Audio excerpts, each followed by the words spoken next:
Alors, comme vous allez remarquer, je vais encore effacer toute cette boucle qui est à l'intérieur et je vais créer le tableau d'une autre manière. Là, je vais utiliser un autre type de boucle qui s'appelle la boucle while. Et donc, la boucle while permet de vérifier une condition. Si la condition est vérifiée, je fais tout ce qui est à l'intérieur de while.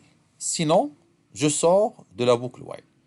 Et donc, au départ, je fais quoi? Je fais if, bien while, i est inférieur à nb ligne. D'accord? While i est inférieur à nb ligne. Mais on ne sait pas d'abord c'est quoi la valeur de i. Parce que dans ce code-là, c'est la première fois qu'on rencontre ce i. Donc, bien sûr, il faut juste avant, while, ça c'est toujours, il fait toujours, j'en fais comme ça. Donc, je dois déclarer une variable i et je vais lui affecter la valeur 0. D'accord? Donc, var i reçoit 0. Et j'ouvre les accolades à l'intérieur. Et à la fin, donc j'écris le code que je veux.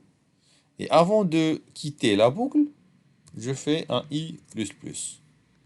Et donc ça revient à la même chose. Avant de commencer les itérations, j'initialise i par 0. D'accord? Et je vérifie cette condition. Est-ce que i est inférieur au nombre de lignes? Tant que i, while ça veut dire tant que i est inférieur à un nombre de lignes, je fais un traitement. Hein, jusqu'à ici, je fais un traitement. Et ensuite, j'incrémente. D'accord? Incrémenter, ça veut dire ajouter la valeur, ajouter 1 à la valeur de i. Bien. Et quel est le traitement à faire? Tout d'abord, document, point, write, et j'ajoute quoi? Un tr. La balise tr. Bien. Et ensuite, je refais la même chose. Et avant la fin de l'itération, je ferme la balise tr. C'est comme on a fait jusque tout à l'heure. Bien. Alors, je crée une nouvelle ligne et puis je ferme cette ligne. Et entre l'ouverture et la fermeture, je vais créer plusieurs cellules à l'intérieur d'une même ligne. Quel est le nombre de cellules? C'est NB colonne.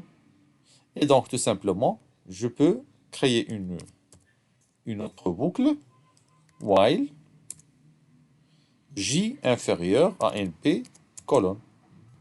Et donc, puisque j, c'est son existence, bien sa présence pour la première fois, il n'est pas encore initialisé. Et comme j'ai dit, toujours, la variable compteur i ou bien j que vous utilisez pour compter doit être initialisée au début, mais seulement dans la boucle while. Pour la boucle for, dans la même ligne de for, on initialise et on incrémente. Et donc là, je dois obligatoirement déclarer une variable j et lui donner la valeur 0. Et c'est comme ça, on commence. Et on ouvre l'accolade et on ferme. Et comme vous remarquez, à l'intérieur de ce petit code-là, hein, on fait quoi? On crée des cellules. Donc, document.write. Et à l'intérieur, j'écris des TD. Comme ça. X, TD. Voilà. While j inférieur à nb colonne. Donc, je refais la même chose plusieurs fois, selon bien sûr la valeur de j, de 0 jusqu'à nb colonne moins 1. Parce que là, c'est inférieur strictement. Pourquoi j'ai mis toujours ici inférieur strictement dans while? C'est parce que, tout simplement, même dans for, c'est parce que le compteur commence par 0. Et donc, si on veut faire, par exemple, 3 itérations, en commençant par 0, il faut faire i égale à 0, i égale à 1, i égale à 2. Et on s'arrête à 2. Bon, on ne passe pas jusqu'à 1, jusqu'à 3. Donc on s'arrête au nombre entier inférieur strictement au nombre de lignes ou bien de colonnes. Et donc, si vous voulez voir le résultat de ce programme, il suffit juste d'aller actualiser, choisir un nombre quelconque de lignes et un nombre quelconque de colonnes et je crée un tableau. Alors, quand je crée un tableau, donc il m'a dit que ça marche pas. Quand vous remarquez, 1, 1, toujours, il y a le même problème. Donc ça, c'est une boucle infinie. D'accord? Qu'est-ce que vous remarquez? Attendre ou bien quitter la page. Là, je choisis quitter la page, c'est mieux. D'accord? Voilà. Donc, je dois revenir pour voir l'erreur. À votre avis, c'est quoi l'erreur? Puisque ça concerne les boucles, on a oublié une chose très importante. Laquelle? C'est dans cette boucle-là.